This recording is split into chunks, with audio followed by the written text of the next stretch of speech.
Good morning Keralam. ഇന്ന് December 21, 2024.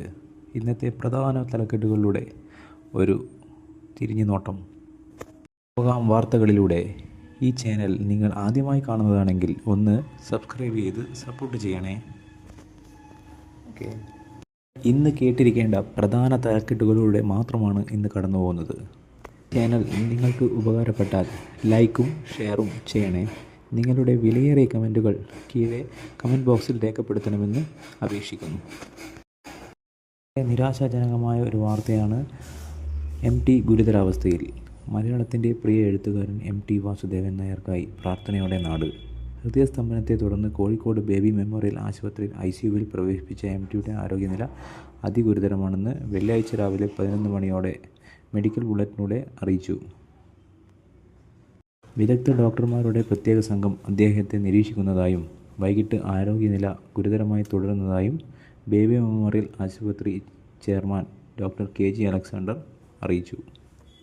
Indian മതേതരത്വ മനസ്സുകളെ പൊള്ളലേൽപ്പിച്ച ക്ഷേത്രം പള്ളി തർക്കങ്ങളിൽ ആശങ്ക പ്രകടിപ്പിച്ച് RSS മേധാവി മോഹൻ ഭഗവത്. ക്ഷേത്രം പള്ളി തർക്കങ്ങൾ വീണ്ടും ഉയർന്നതിൽ ആശങ്ക പ്രകടിപ്പിച്ച് RSS മേധാവി മോഹൻ ഭഗവത്. രാമക്ഷേത്രം പണിയേണ്ടത് തന്നെയായിരുന്നെന്നും എന്നാൽ എല്ലായിടത്തും സമാന തർക്കങ്ങൾ അംഗീകരിക്കാൻ കഴിയില്ലെന്നും അദ്ദേഹം പറഞ്ഞു. അയോധ്യയിൽ രാമക്ഷേത്രം നിർമ്മിച്ച ശേഷം ഇത്തരം വിഷയങ്ങൾ ഉയർത്തി ഹിന്ദുക്കളുടെ നേതാക്കളാകാമെന്ന് ചിലർ കരുതുന്നുണ്ട്. ഇത് അംഗീകരിക്കാനാവില്ലെന്ന് ആരുടെയും പേരെടുത്തും പരാമർശിക്കാതെ അദ്ദേഹം പറഞ്ഞു. മറ്റൊരു മരണവാർത്തയാണ്. ഹരിയാന മുൻ മുഖ്യമന്ത്രിയും ഇന്ത്യൻ നാഷണൽ ലോക്ദൾ അധ്യക്ഷനുമായ ഓം പ്രകാശ് ചൗട്ടാല 89 വയസ്സ് അന്തരിച്ചു. ഗുഡ്ഗാവിലെ വീട്ടിൽ ഹൃദയാഘാതത്തെ തുടർന്നായിരുന്നു അന്ത്യം. 4 തവണ മുഖ്യമന്ത്രിയായിട്ടുണ്ട്. മുൻ ഉപപ്രധാനമന്ത്രിയും ഇന്ത്യൻ നാഷണൽ ലോക്ദളിൻ്റെ സ്ഥാപകനുമായിരുന്ന അന്തരിച്ച ചൗധരി ദേവ്ലാലിൻ്റെ മകനാണ്. പരേതനായ സ്നേഹലതയാണ് ഭാര്യ. INLD ജനറൽ സെക്രട്ടറിയും MLAയുമായ അഭയ് സിംഗ് ചൗട്ടാല, അജിത് സിംഗ് ചൗട്ടാല എന്നിവരാണ് മക്കൾ. ഹരിയാന മുൻ ഉപമുഖ്യമന്ത്രി ദുഷ്യന്ത് ചൗട്ടാല ചെറുമകനാണ്. ഏറെ ആശങ്കപ്പെടുത്തുന്ന മറ്റൊരു വാർത്ത. വീട്ടിൽ നിന്ന് 3 ഐസ്ക്രീം ബോംബ് പിടിച്ചു. BJP വിട്ട് CPMൽ ചേർന്ന് പ്രവർത്തിക്കുന്നയാളുടെ വീടിൻ്റെ ടെറസിൽ നിന്ന് പോലീസ് 3 ഐസ്ക്രീം ബോംബ് കണ്ടെത്തി. വീട്ടുടമ പരിക്കളത്തെ മൈലപ്രൻ ഗിരീശൻ 35 വയസ്സ് പോലീസ് അറസ്റ്റ് ചെയ്തു.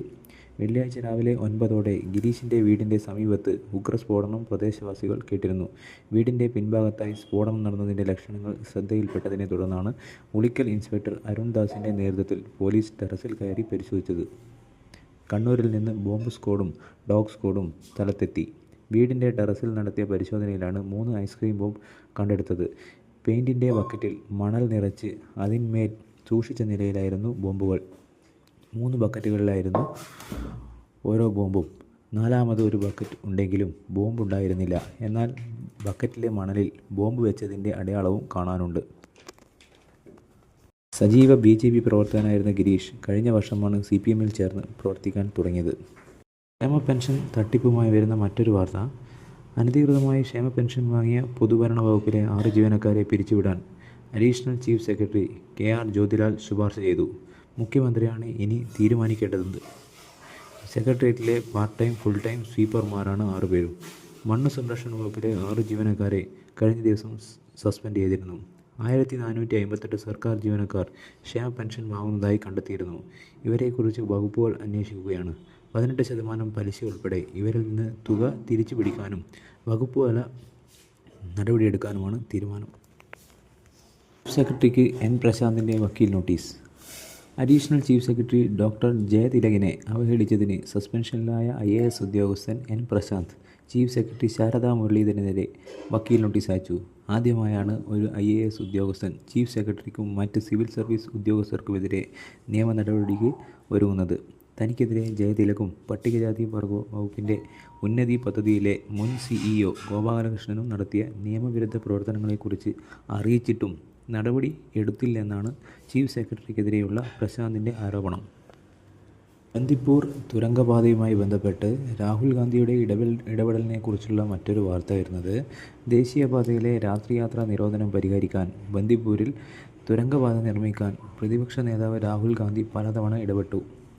ഈ വർഷം ഒക്ടോബർ 3-നാണ് കേന്ദ്ര ഉപരിതല ഗതാഗത മന്ത്രി നിതിൻ ഗഡ്കരിക്ക് പദ്ധതി പരിഗണിക്കണമെന്നാവശ്യപ്പെട്ട് രാഹുൽ ഗാന്ധി അവസാനമായി കത്തെഴുതിയത്.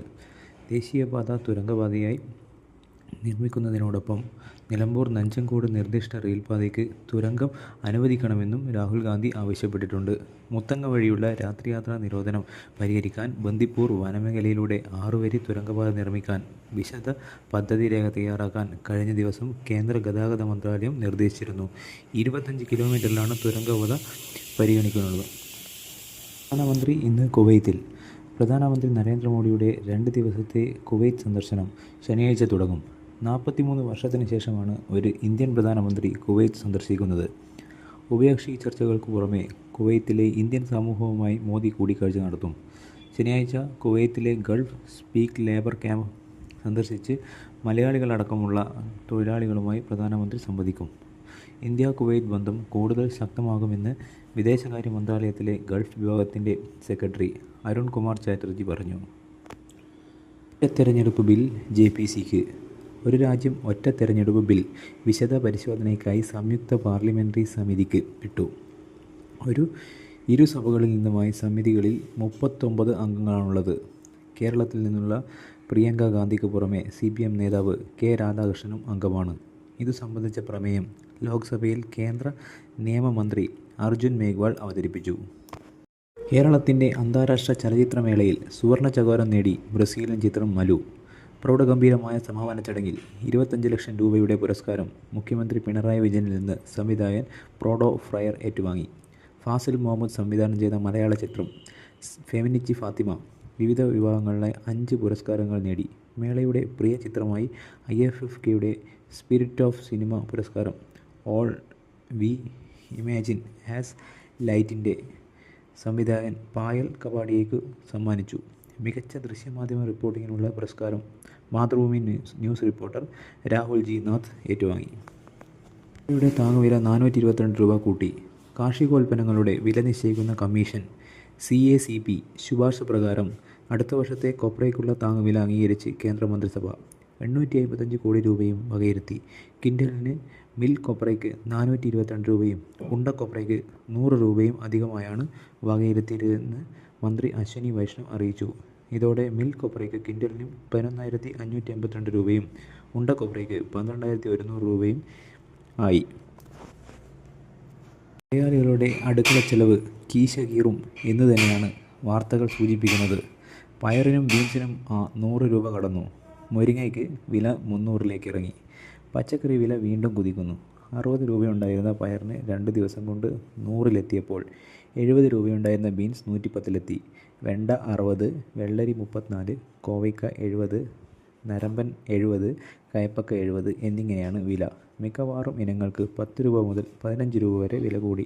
വിപണിയിൽ ധാരാളമായി എത്തിയിരുന്ന നാടൻ പയർ വരവ് കുറഞ്ഞതാണ് പയർ വില കൂടാൻ കാരണം. 2 ആഴ്ച മുമ്പത്തെ കനത്ത മഴയിൽ പയർച്ചെടി തളർച്ച വളർന്ന് പൂവിടൽ കുറഞ്ഞതാണ് വിളവ് കുറയ്ക്കുന്നതിനിടയാക്കിയെന്ന് കരുതുന്നു. അതേസമയം ചേന 80 രൂപയിൽ നിന്ന് 65 രൂപയായും മുരിങ്ങ 400 രൂപയിൽ നിന്ന് 350 രൂപയായും കുറഞ്ഞു. നാടൻ കക്കിരി വിപണിയിലെത്തിയിട്ടും വില 40-ൽ തന്നെ തുടരുകയാണ്. സ്പോർട്സുമായി ബന്ധപ്പെട്ട പ്രധാന വാർത്തകൾ. പാകിസ്ഥാന് പരമ്പര. ദക്ഷിണാഫ്രിക്കയ്ക്കെതിരായ 2ാം ഏകദിനം 81 റൺസ് ജയിച്ച പാകിസ്ഥാൻ പരമ്പരയും സ്വന്തമാക്കി. 2-0 എന്ന നിലയിലാണ് പാകിസ്ഥാൻ പരമ്പര സ്വന്തമാക്കിയത്. സ്റ്റംപ് ചവിട്ടിത്തെറിപ്പിച്ചു ക്ലാസന് പിഴ. തോൽവിയിലും സെഞ്ചുറി നഷ്ടത്തിലും നിരാശനായി സ്റ്റംപ് ചവിട്ടിത്തെറിപ്പിച്ച ദക്ഷിണാഫ്രിക്കൻ താരം ഹെൻറിച്ച് ക്ലാസന് പിഴ. മാച്ച് ഫീസിൻ്റെ 15% ICC പിഴ വിധിച്ചത്. പാകിസ്ഥാനെതിരായ മത്സരത്തിൽ 41 പന്തിൽ 82 റൺസ് വേണ്ടിയിരിക്കെ 10ാമനായി ക്ലാസൻ പുറത്തായതോടെയാണ് ദക്ഷിണാഫ്രിക്ക ഓൾ ഔട്ടായത്. 74 പന്തിൽ 97 റൺസെടുത്ത ക്ലാസൻ നസീം ഷായുടെ പന്തിൽ ഇർഫാൻ ഖാന് ക്യാച്ച് നൽകുകയായിരുന്നു. 3 റൺസ് കൂടി നേടിയാൽ സെഞ്ചുറി തികയ്ക്കുമായിരുന്ന ക്ലാസൻ കടുത്ത നിരാശയിൽ സ്റ്റംപ് ചവിട്ടിത്തെറിപ്പിക്കുകയായിരുന്നു. ഇന്ത്യൻ ഫുട്ബോളുമായി ബന്ധപ്പെട്ട വാർത്ത. അന്താരാഷ്ട്ര ഫുട്ബോൾ സംഘടനയുടെ പുതിയ റാങ്കിങ്ങിൽ ഒരു സ്ഥാനം മെച്ചപ്പെടുത്തിയ ഇന്ത്യ 126-ാം സ്ഥാനത്ത്. ഈ വർഷം ഇന്ത്യക്ക് അന്താരാഷ്ട്ര മത്സരങ്ങളിൽ വിജയങ്ങളൊന്നുമില്ലായിരുന്നു. നിലവിലെ ലോക ചാമ്പ്യനായ അർജന്റീന, ഫ്രാൻസ്, യൂറോ കപ്പ് ജേതാക്കളായ സ്പെയിൻ, ഇംഗ്ലണ്ട്, ബ്രസീൽ എന്നീ ടീമുകളാണ് യഥാക്രമം ആദ്യ 5 സ്ഥാനങ്ങളിൽ. 2024-ൽ കൂടുതൽ അന്താരാഷ്ട്ര മത്സരങ്ങൾ കളിച്ച അംഗോള 32 സ്ഥാനങ്ങൾ മെച്ചപ്പെടുത്തി 85-ാം റാങ്കിലെത്തി. Tottenham English league cup football semi final കടന്ന വാർത്തയാണ് അടുത്തത്. ക്വാർട്ടർ ഫൈനലിലെ കടുത്ത പോരാട്ടത്തിൽ മാഞ്ചസ്റ്റർ യുണൈറ്റഡിനെ മറികടന്ന് Tottenham English league cup football semi ഫൈനലിൽ കടന്നു. ലിവർപൂളാണ് സെമിയിൽ ടോട്ടനത്തിൻ്റെ എതിരാളി. സതാംപ്ടനെ കീഴടക്കിയാണ് ലിവർപൂൾ മുന്നേറിയത്. ആഴ്സണലും ന്യൂ കാസിലും തമ്മിലാണ് മറ്റൊരു സെമി പോരാട്ടം. ഇതോടെ ഇന്നത്തെ വാർത്താ വായന അവസാനിച്ചു. അടുത്ത എപ്പിസോഡിൽ കാണും വരെ ഗുഡ് ബൈ.